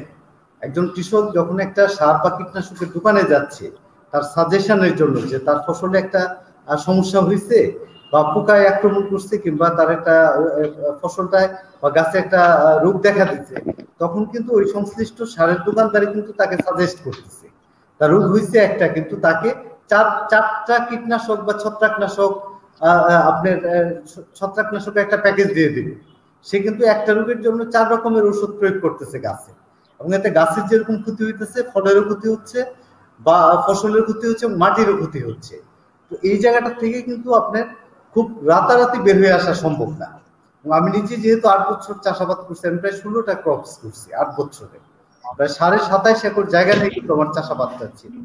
ওইখানে আমি আপনার ফল চাষ করছি, ওইখানে সবজি চাষ করছি। এই যে চাষাবাদ করতে গিয়ে আমার এই অভিজ্ঞতাগুলো হয়, তখন আমি কিন্তু নিজেও চেষ্টা করছি এখান থেকে বের হয়ে আসা যায় কিভাবে, এবং যারা আমার সঙ্গে সংশ্লিষ্ট ছিল যে কৃষকরা, তাদেরকেও কিন্তু আমি উদ্বুদ্ধ করার চেষ্টা করছি যে চলো আমরা এই বিপজ্জনক কৃষির এই ব্যবস্থাটা থেকে বের হয়ে আসি। কৃষকদের কথাটা হইলো যে তারা নিরাপদ, মাইক্রোফোনটাকে মিউট করবেন স্যার। হ্যাঁ, তো তাদের মধ্যে কিন্তু নিরাপদ খাদ্যের ভাবনাটার চেয়ে বেশি জরুরি ভাবনাটা হলো যে তারা যে বিনিয়োগটা করতেছে, সেই ফসলটা যখন হারভেস্ট করবে, হারভেস্টের পরে তাদের বিনিয়োগটা উঠে আসতেছে কিনা বা তারা কতটা লাভবান হচ্ছে, তাদের কাছে কিন্তু নিরাপদ খাদ্যের ভাবনার কোনো গুরুত্ব নাই। তো পরবর্তীতে ডক্টর নাজিম উদ্দিন, আপনার সঙ্গে আমি দেখলাম কানেক্টেড, নাজিম ভাইয়ের সাথে কিন্তু আমার কাজ করার সুযোগ হয়। নাজিম ভাই আমার সঙ্গে এই ফুলমালিচালা গ্রামে এসে কৃষকদের সাথে অনেকগুলো মিটিং করেছেন, অনেকগুলো আপনার ক্রপসের ভ্যারাইটি নিয়ে আসা হয়েছিল, ক্যাপসিকাম, সামার টমেটো। নাজিম ভাই সরাসরি মাঠে আমার সঙ্গে কাজ করছেন, এবং কৃষি গবেষণা ইনস্টিটিউটের কয়েকজন ডিরেক্টরও আমাদের সাথে ইনভলভ ছিলেন, যে কৃষকদেরকে মোটিভেট করে যাতে আমরা নিরাপদ খাদ্যের দিকে নিয়ে যেতে পারি কিনা। তখন নাজিম ভাইয়ের কাছ থেকে আসলো যে তার অভিজ্ঞতার আলোকে এই অঞ্চলের যে সরাসরি কৃষকদেরকে আসলে কনভার্ট করা যাবে না অর্গানিক এগ্রিকালচারে, তাদেরকে ধীরে ধীরে অর্গানিক এগ্রিকালচারে কনভার্ট করতে হবে। তাদেরকে প্রথম গুড এগ্রিকালচার প্র্যাকটিসে নিয়ে আসতে হবে আমাদেরকে, দেন অর্গানিক এগ্রিকালচারে তাদেরকে আমরা কনভার্ট করতে পারি কিনা চেষ্টা করব। তো ওইভাবেই কিন্তু আমি কৃষকদেরকে মোটিভেশনটা দিচ্ছি যে আসলে তো আমার নিজের জন্য, আমার পরিবারের জন্য এবং কৃষকদের নিজেদের জন্য, তাদের পরিবারের জন্য এবং সমগ্র দেশের মানুষের জন্য নিরাপদ খাদ্যটা কিন্তু জরুরি। সেক্ষেত্রে আমরা যদি আপনার ফুড এগ্রিকালচার প্র্যাকটিসে অন্তত নিয়ে আসতে পারি, তারপরে কিন্তু খাবারটা তুলনামূলকভাবে নিরাপদ হবে। আর অর্গানিক এগ্রিকালচারে যদি আমরা যেতে চাই, আপনি তো নিশ্চয়ই জানেন যে অর্গানিক এগ্রিকালচারে নর্মালি যে এগ্রিকালচারে যে প্রোডাক্টটা তৈরি হয় তার 20 থেকে 25% লেস প্রোডাকশন হবে অর্গানিক এগ্রিকালচারে। সেটা যদি কৃষক সেটার মূল্যটা না পায়, দামটা না পায়, তখন কিন্তু কৃষক আবার হতাশ হয়ে যাবে। তো ওই জন্য আমরা কৃষকদেরকে মোটিভেশনটা দিচ্ছি এইভাবে যে তোমরা যে জমিটা চাষ করো তার 10% জায়গা, তার মধ্যে থেকে 5% বা 10% জায়গা তোমরা অর্গানিক এগ্রিকালচার করো। তারা রাজি হয়েছে। তো এখন এই যে এই সিস্টেমটা কি, অর্গানিক এগ্রিকালচারাল প্রোডাকশনের জন্য যে ইনপুট দেওয়া দরকার এবং সেটাকে নার্সিং করা দরকার, সেটার বাজার ব্যবস্থাপনাটা নিশ্চিত করা দরকার, সেই জায়গাটায় যদি যাওয়া যায় তাহলে একটা সময় এটা সম্ভব হবে, কিন্তু এটা রাতারাতি সম্ভব না, ওভারনাইট সম্ভব না। আমরা এই মুহূর্তে অর্গানিক নিয়ে কথা বলছি না, আমরা খাদ্য নিরাপদ মানে গুড এগ্রিকালচার প্র্যাকটিসটা কি আমরা এই মুহূর্তে আলোচনায় ইয়ে করছি। স্যার বোধহয় কিছু বলতে চাচ্ছেন।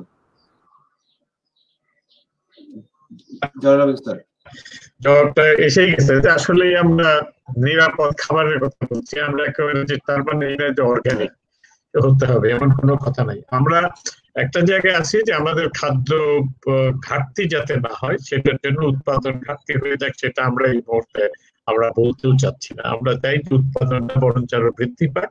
আমাদের তার জন্য যে গুড এগ্রিকালচার প্র্যাকটিস, গুড শব্দটা কি সেটাই আমাদের পরিষ্কার হয়ে দেওয়া দরকার। যে এখন যে আপনি বলছেন যে এটা ঠিক যে ও যখন পোকা লাগে তখন বা ইয়ে হয়, ওই যে ডিলারের কাছে যাচ্ছে, ডিলার 5টা ধরাই দিতেছে। কিন্তু একজন কৃষি অফিসার আছে আপনার এলাকাতেই, আপনার এখন ইন্টারনেটে কত জায়গাতে কত তথ্য রয়ে গেছে, আপনি গেলেই কৃষি গবেষণা ইনস্টিটিউটের ওয়েবসাইটে গেলেই তথ্য পেতে পারেন। এই কলা গাছে এই লাগছে, এটা কি ওষুধ দেওয়া যেতে পারে। ফলে তথ্যের অভাব নাই, কিন্তু আপনি ফলে ওই যে আমরা সবাই যে নির্ভর হয়ে যাচ্ছি যে ডিলার উপরে, এইটার থেকে বের হয়ে আসা দরকার। এবং বিকল্প এখন প্রত্যেকটা যে সমস্ত রোগ বালাই, এখন বেশিরভাগ রোগ বালাই পোকামাকড়ের জন্য, রোগ বালাইয়ের জন্য এই যে যে আমাদের গতানুগতিক যে সমস্ত বিষময় যে সমস্ত ইয়ে আছে, তার বিকল্প বের হয়ে গেছে। এই বিকল্পগুলোও যাতে তাহলে সেটা সম্বন্ধে আপনারা কৃষকদেরকে দেন, এবং ওখানে যারা ডিলার আছে তাদেরকে উদ্বুদ্ধ করতে পারেন যে ভাই আপনার এলাকায় তোমরা এই ফেরোমন ট্র্যাপ বিক্রি করো, কিংবা ব্যাকন বিক্রি করো, কিংবা আর একটা বিক্রি করো, এগুলো আনো না কেন। তাহলেই তো কথা হলো, এটা ঠিক একা একা কিছু করা যাবে না, আমাদের সামগ্রিক সিস্টেম দেখা লাগবে। এই সিস্টেমের ভিতরটা, সিস্টেমটাকে কি করে ইমপ্রুভ করতে পারি, কি করে উৎপাদন করার জন্য উপকরণের জন্য প্রাপ্তিটা সহজ করতে হবে, আবার যেটা বাজার উৎপাদিত হলো সেটাও বাজারে সঠিকভাবে নিয়ে যাওয়ার।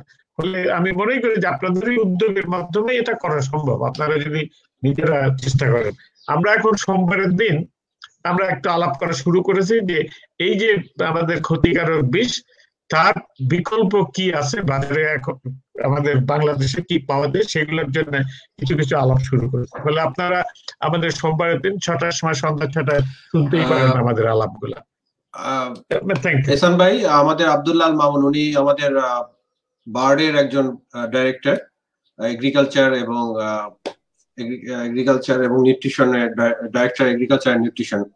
ওনার একটা কমেন্ট হচ্ছে যে এজেন্ট ব্যাংকিং এর ক্ষেত্রে সার্ভিস চার্জ কমানো বা বাদ দেওয়া যায় কিনা, এটা হচ্ছে ওনার দিক থেকে। কিন্তু আমি এটার সাথে একটু সম্পর্ক একটা প্রশ্ন করি যে যেহেতু লিটনের কথা থেকে আমরা পরিষ্কার যে আমরা কনভেনশনাল এগ্রিকালচার থেকে নিরাপদ এগ্রিকালচার বা গুড এগ্রিকালচার প্র্যাকটিসের দিকে এগিয়ে যাচ্ছি, সেই ক্ষেত্রে ব্যাংকিং এর ক্ষেত্রে ব্যাংকের প্রেরণায় বা ব্যাংকের কি বলবো যে তাদের ইনসেনটিভ, এরকম কোন ইনসেনটিভ তৈরি করা যায় কিনা যে যারা নিরাপদ খাদ্য উৎপাদন করবে তাদেরকে অপেক্ষাকৃত বেশি সহযোগিতা করার, সাপোর্ট দেওয়া, মানে সেটা ঋণের সার্ভিস চার্জ কম হতে পারে, তাদের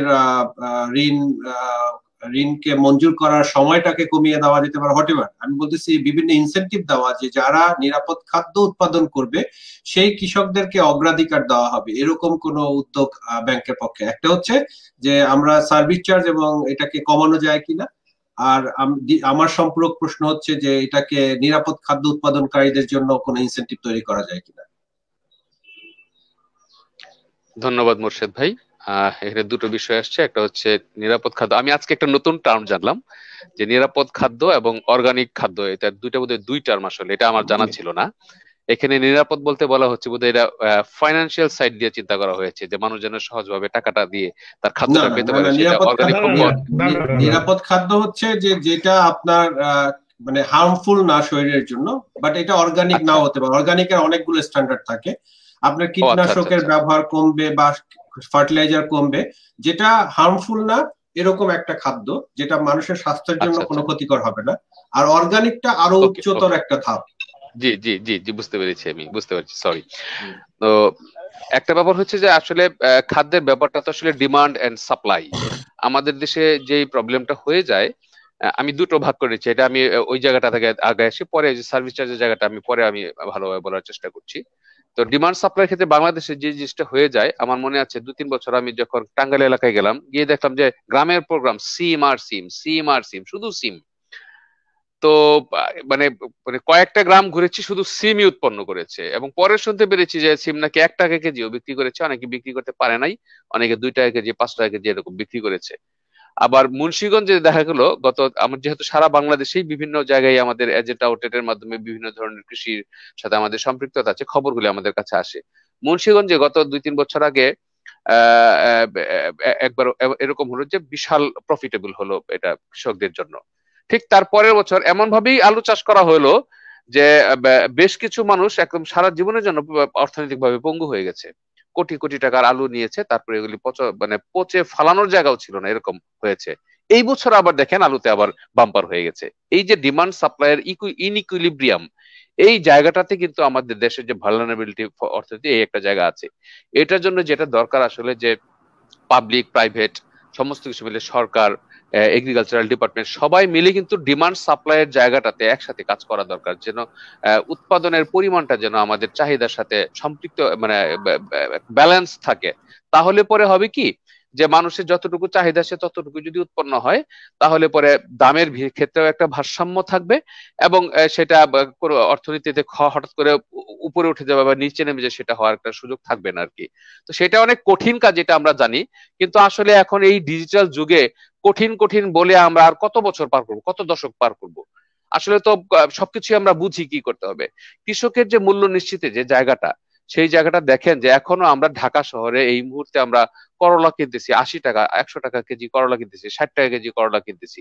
কৃষক কি সেই মূল্যটা পাচ্ছে? আমি চাই না যে কৃষক 80 টাকা মূল্য পাক, তাই বলে কৃষক কি 20 টাকা পাবে বা 15 টাকা পাবে? 4 ভাগের 1 ভাগ পাবে?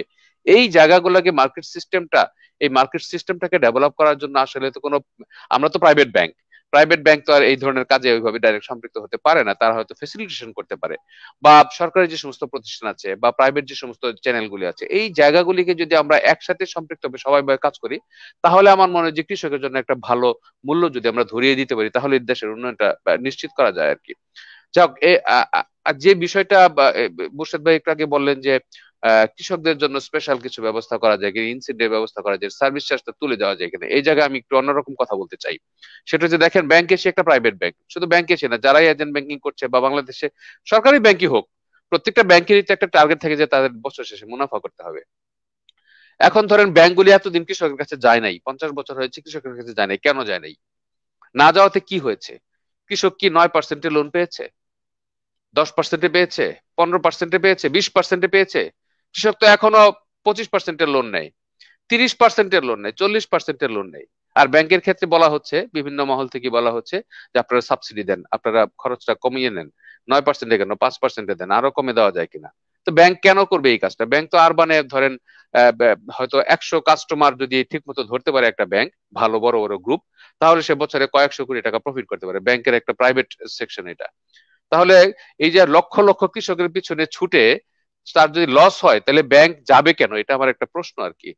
যে ব্যাংক কি বাইরে থেকে অন্য কোনো ভাবে টাকা পায়, বা ব্যাংকের এমপ্লয়ি যারা আছে তাদের বেতনটা তো এখান থেকে আসে। এখন আমি যেটা একটু ইয়ের কথা বললাম, আমি যে কৃষকদেরকে ফেসিলিটেশন দেওয়া খুব জরুরি হয়ে পড়েছে। আমি এটা নিয়ে সেন্ট্রাল ব্যাংকের সাথেও কথা বলার চেষ্টা করছি, বিভিন্ন মহলের সাথে কথা বলতে চেষ্টা করছি, যে যেখানে কৃষক এক্সিস্টিংলি 25%, 30%, 35%, 50% লোন নিচ্ছে, এবং সেই লোনগুলি কেমন, যে একজনকে 6 মাসের জন্য লোন দেওয়া হচ্ছে, লোন দিয়ে তাকে সাপ্তাহিক মাসিক কিস্তি দেওয়া হচ্ছে। এটা আমি যারাই করুক, মহাজনরা করছে বা অন্য কেউ করছে, তো একজন কৃষক লোন নিয়ে কি করবে? সে ধানের বীজ কিনবে, তারপরে তার সার কিনবে, পানি দিবে খেতে, তারপর মজুরি দিবে, 3 মজুরের দিয়ে, তার 4 মাস বা 5 মাস পরে তার ধান হবে, ধান তুলবে, ধানটা পাকবে, সেই হারভেস্টিং এর পরে সেটা সময় মতো সে বিক্রি করবে, বিক্রি করে সে যত টাকা লোন নিয়ে সেটা করেছে তার চাইতে দ্বিগুণ বা 1.5 গুণ বা কিছু বেশি মূল্যে সেটা বিক্রি করবে। বিক্রি করার পরে এর থেকে একটা অংশ তার সংসারের খরচে থাকবে, একটা অংশ সুদ সহকারে ব্যাংকে ফেরত দিবে। এই তো হওয়া উচিত। তাহলে সেই কৃষককে যদি আমি এখন লোন দিয়ে বলি যে তুমি মাসিক কিস্তি দিবা, তাহলে 1 মাস পরে সে কিস্তির টাকাটা কোথায় পাবে? এটা আমার একটা প্রশ্ন। তাহলে কি হচ্ছে, যে সে যে লোনটা নিচ্ছে তার প্রিন্সিপাল থেকে কিন্তু তার লোন শোধ করতে হচ্ছে। এই এই ধরনের একটা ইকোসিস্টেমের ভিতরে কৃষকরা আছে, সেইখানে এখন ব্যাংকগুলিকে বলা হচ্ছে, এবং ব্যাংকগুলিও চেষ্টা করছে কৃষকের কাছে যেতে।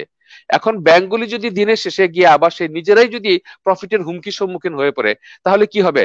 তাহলে ব্যাংকগুলি ধীরে ধীরে আবার পিছিয়ে সেই যেই তিমিরে সেই তিমিরেই চলে আসবে। আমি তো মনে করি যে কৃষি ঋণ এখন 15% হওয়া উচিত ব্যাংকের জন্য, তাহলে সবগুলা ব্যাংক ঝাঁপিয়ে পড়বে এবং রিয়েলি ডেভেলপমেন্ট হবে। তখন 60টা ব্যাংক যদি এই 67,000 বা 80,000 গ্রামে যদি প্রতিটা মানুষকে যদি লোন দেওয়া শুরু করে, আমি মনে করি তখন রিয়েল ডেভেলপমেন্ট হবে। কিন্তু ব্যাংকগুলিকে যাওয়ার সুযোগটা তো দিতে হবে।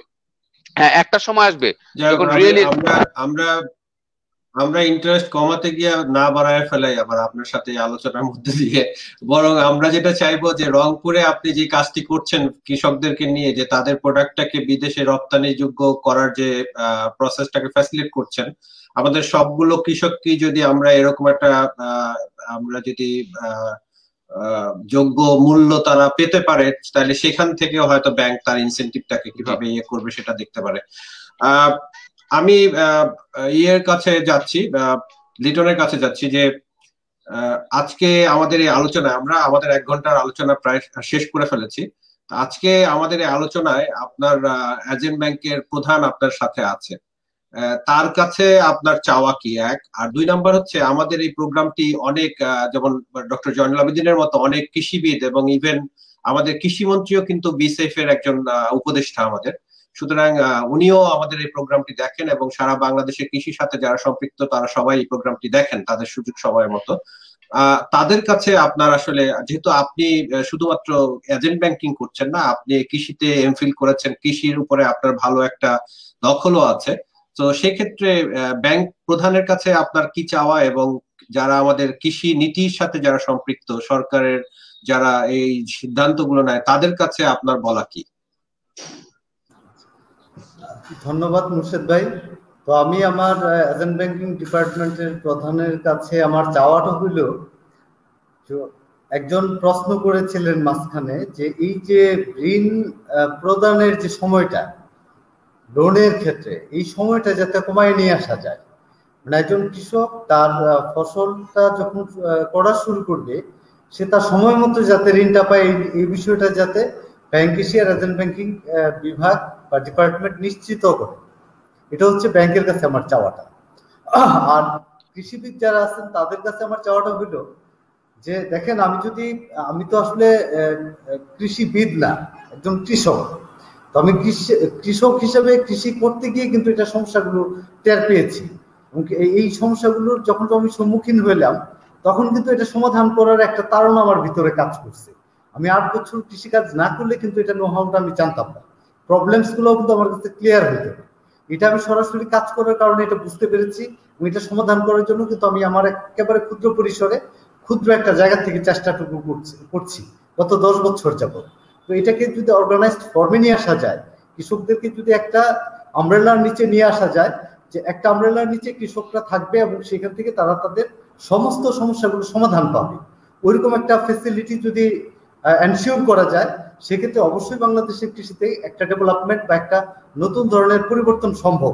এবং সেই জায়গায় আমাদের বাংলাদেশের প্রতিটা নাগরিকের কিন্তু দায়িত্ব আছে, এবং কৃষিবিদদের অনেক বেশি দায়িত্ব আছে, এবং তাদের উচিত হলো যে সরাসরি মাঠে এসে কৃষকদের সাথে দীর্ঘ একটা সময় কাটানো, অন্তত 2 দিন 4 দিন 5 দিন যদি কৃষকের সাথে ওনারা থাকেন, তাহলে কিন্তু ওনারা বুঝতে পারবেন যে সমস্যাগুলো কোথায় হচ্ছে। থিওরিটিক্যাল আসপেক্ট থেকে যদি আপনি চিন্তা করেন আর প্র্যাকটিক্যালি যদি একটা সমস্যার সমাধান আশা করেন, সেটা মনে হয় জুৎসই হবে না, সেটা হয়ও নাই। অনেক ক্ষেত্রে কৃষকের অনেকগুলো সমস্যা আছে যেগুলো আসলে কৃষকের সাথে না মিশলে, তাদের সাথে একদম সরাসরি সম্পৃক্ত না থাকলে এটা কিন্তু বোঝাটা বড় মুশকিল।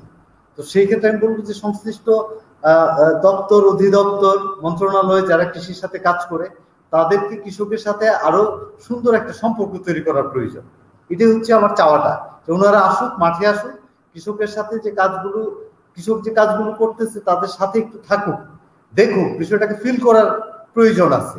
তো আপনি যদি চিন্তা করেন, থিওরিটিক্যালি চিন্তা করেন, তাহলে কিন্তু কৃষকের সুখ দুঃখটা বোঝা যাবে না।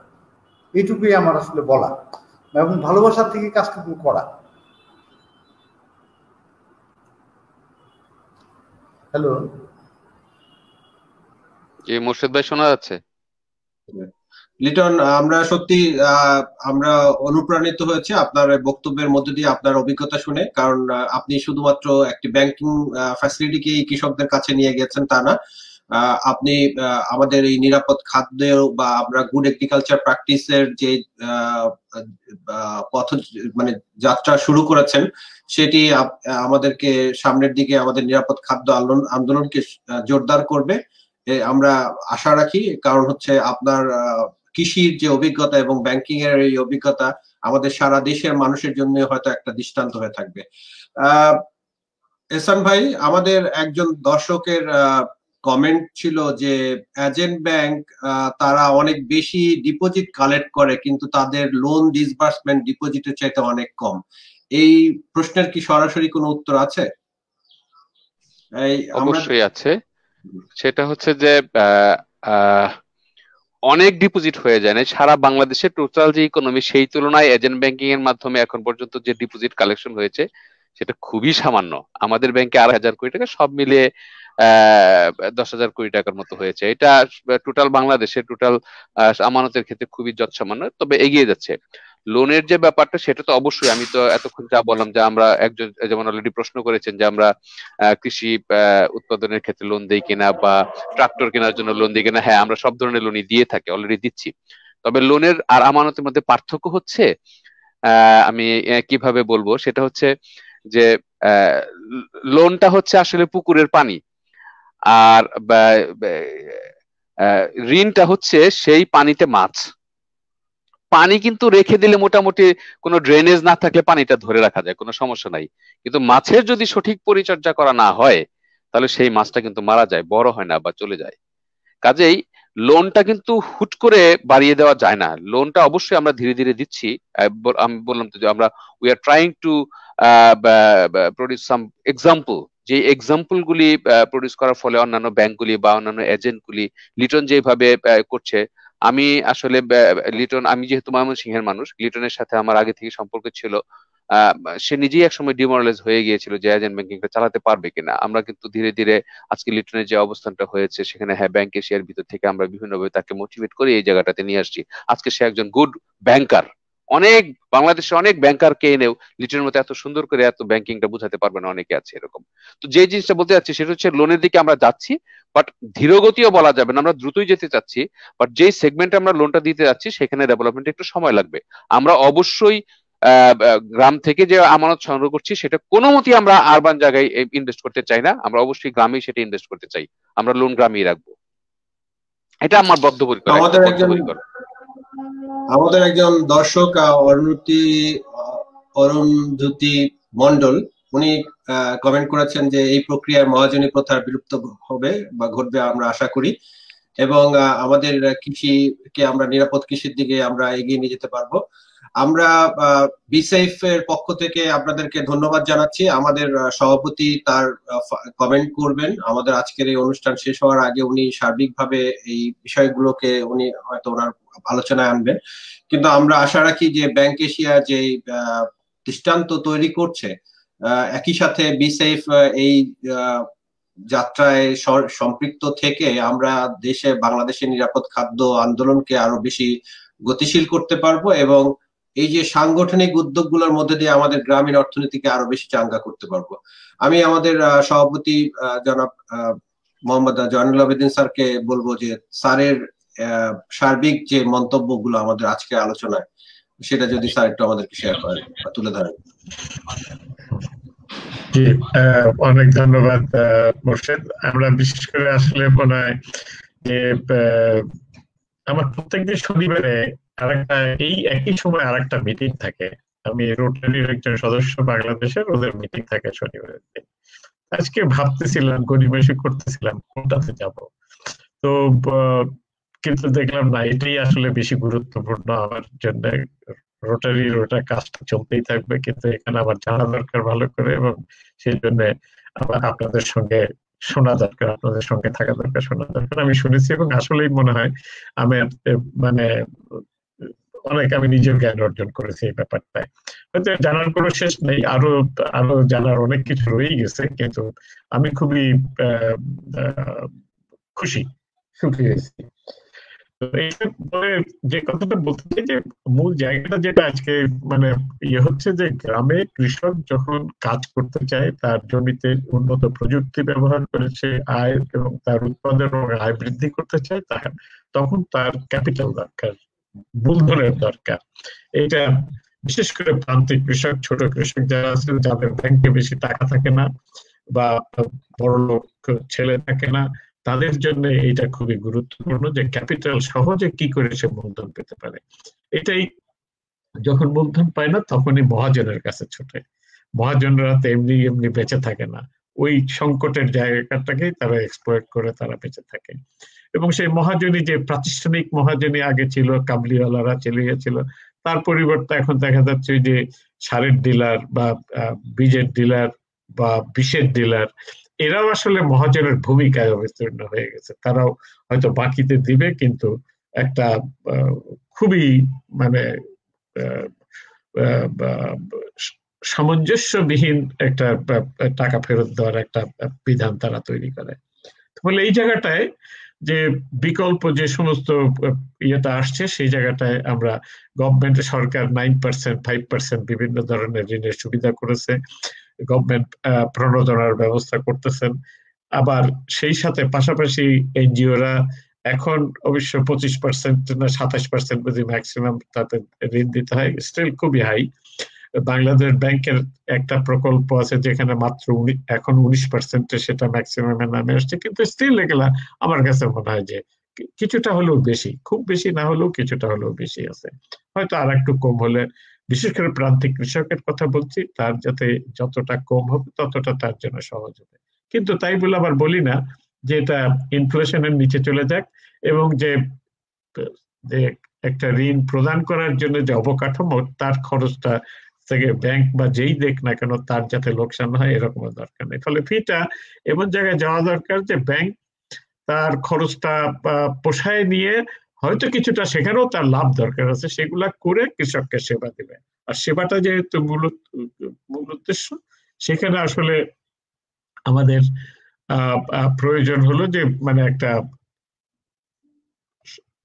একটা সামঞ্জস্য থাকা দরকার, যে আমার কোথায় গিয়ে আমি কৃষক যাতে আমার বাজারে সেইটা খরচ করে, তার তো মূলধন খরচ হচ্ছে, সেটার থেকে আবার যাতে সে লাভ করতে পারে। এইখানে কথাটাই আসলো যে একটা জিনিস আরো ভালো লাগলো যে আপনারা চেষ্টা করছেন যে এলাকার সঞ্চয়টাই এলাকাতে যতটুকু যাতে করে বিনিয়োগ করা যায়। এটার জন্য এজেন্ট ব্যাংকিং সিস্টেমটা এখন পর্যন্ত আমি যতটুকু শুনেছি ভালোই লাগছে। খারাপ দিকগুলো তো শুনতে পারি নাই, যে প্রবলেম গুলা, কিন্তু ভালো দিকগুলো যেগুলো শুনেছি তাতে করে আমি খুবই আশাবাদী যে এজেন্ট ব্যাংকিং আসলে আমাদের এই যে সঞ্চয়, স্থানীয় সঞ্চয়গুলোকে সংগ্রহ করে সেগুলোকে এলাকার কৃষিতে বিনিয়োগ করার সেটার একটা খুবই ভালো উদ্যোগ, যেটা অন্যান্য টমিতেও সেটাই করে থাকে। অনেক সময় সমিতিগুলোকে করা হচ্ছে, তারা তাদের সঞ্চয় করবে, সেই সঞ্চয় থেকে নিজেদের মধ্যে ঋণ দিবে। এর ভিতরে অনেকটা মিল রয়ে গেছে। আপনাদেরটা ইনস্টিটিউশনালাইজ, একটা প্রাতিষ্ঠানিক রূপ ধারণ করছে। এটাও আমি মনে করি খুবই আশাবাদী, এবং আমরা মিলিত প্রচেষ্টা এটার থেকে অনেক কৃষকরা অনেক। আর কৃষকের মূল্য পাওয়ার কথা বলেছেন, এটা খুবই গুরুত্বপূর্ণ। এই জায়গাটা নিয়ে বিসেপ ফাউন্ডেশন আমরা বেশ কিছু আলাপও করেছি যে কি করে আসলে এই যে ইংরেজিতে একটা শব্দ বলে সাপ্লাই চেইন, এই সাপ্লাই চেইনটা উৎপাদন থেকে আরম্ভ করে ভোক্তার কাছে পৌঁছানো পর্যন্ত বিভিন্ন যে লোকজন আছে, বিভিন্ন প্রক্রিয়া আছে, এটাকে কি করে আমরা স্ট্রিমলাইন করতে পারি যাতে করে আসলে আমার কৃষক ন্যায্য মূল্য পায়। শুধু মানে 20 টাকা বড় কথা নয়, আর 80 টাকায় বড় কথা নয়, কৃষকের 20 টাকার ভিতরে তার লাভ থাকছে কিনা সেটা হলো বড় কথা। এই জায়গাটা একটা গুরুত্বপূর্ণ কথা। তো ফলে আমার ভোক্তার চাইতে আমার বেশি চিন্তা হলো যে উৎপাদক যে আছেন, আমার কৃষক, যারা অর্থনীতির এখনো আমাদের মেরুদণ্ড, তাদের যাতে লাভ হয়, তার পকেটে যাতে পয়সা থাকে, সন্তানকে যাতে স্কুলে পাঠাতে পারে, বাড়িতে একটা টিভি কিনতে পারে, একটা ভালো জীবন যাপন করতে পারে, যাতে এটার জন্য মানে এটা আমরা একসাথে কাজ করতে পারি, এটার জন্য চেষ্টা করা হচ্ছে। কিন্তু আসলে বাংলাদেশের অর্থনৈতিক সিচুয়েশন একটু ডিফিকাল্ট হয়ে যাচ্ছে, কিন্তু আমরা দৃষ্টান্ত স্থাপন করতে পারি। আবার লিটন সাহেব যেরকম করছেন, আপনারা যেগুলো দৃষ্টান্ত করছেন, ওরকম বাজার ব্যবস্থাপনারও একটা দৃষ্টান্ত স্থাপন করা যেতে পারে। তাহলে এই যে সঞ্চয়গুলো আপনারা যে এজেন্ট ব্যাংকিং এর মাধ্যমে যে ঋণ দিচ্ছেন সঞ্চয় থেকে, সেগুলো আপনি এন্টারপ্রেনার তৈরিতেও কাজে লাগাতে পারেন। যে আপনার বাজার ব্যবস্থাপনাকে স্থিতিশীল করার জন্য, কৃষককে লাভ দেওয়ার জন্য আপনি এন্টারপ্রেনার তৈরি করবেন। এন্টারপ্রেনার তৈরি করে আবার আমরা ছোট ছোট বলছি যে বড় বাজারে, আমার বাড়ি পাবনা, তো কৃষক কাশীনাথপুরের কথা মনে পড়ে।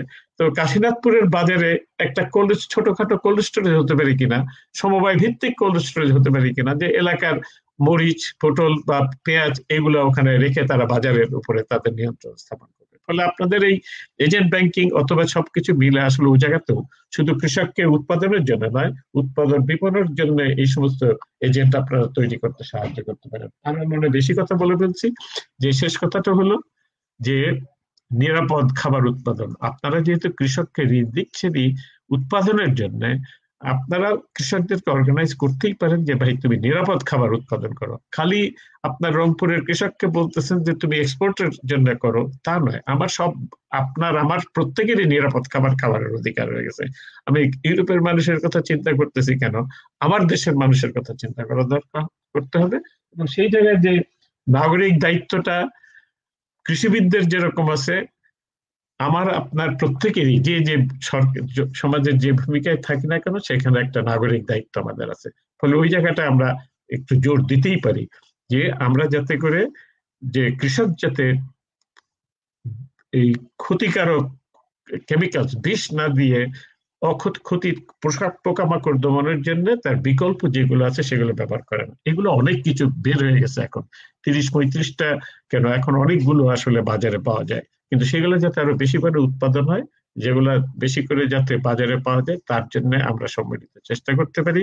এবং লিটন ভাইয়ের যে সমিতি আছে, যে সমস্ত কৃষক আছে, তাদেরকে বলতেই পারেন যে ভাই বিকল্প আছে, আমরা এটার বাইরে চলে যেতে চাই। আপনার যদি লাগে মোর্শেদকে বলবেন বা আমাকে বলবেন, আমরা সেই বিকল্পের সঙ্গে আপনাদেরকে সংযোগ করে দেব, যাতে করে আপনার এলাকার ওগুলো পাওয়া যায়। আমি সর্বশেষে বলে যাই যে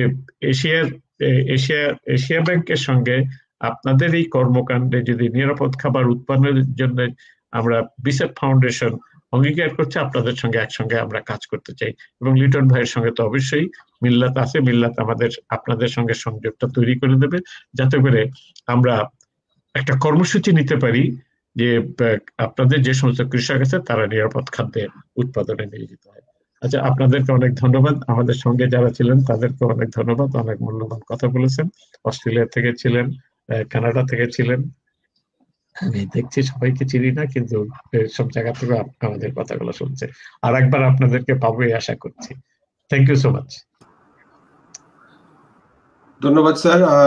দর্শক মন্ডলী, আপনাদের সবাইকে আমরা অনেক কৃতজ্ঞতা জানাচ্ছি আজকে এত সুন্দর সুন্দর ইনপুট দেওয়ার জন্য। আমাদের আলোচনাটা গতিটাকে অনেক বেশি বেগবান করেছে আপনাদের এই ইনপুট গুলো।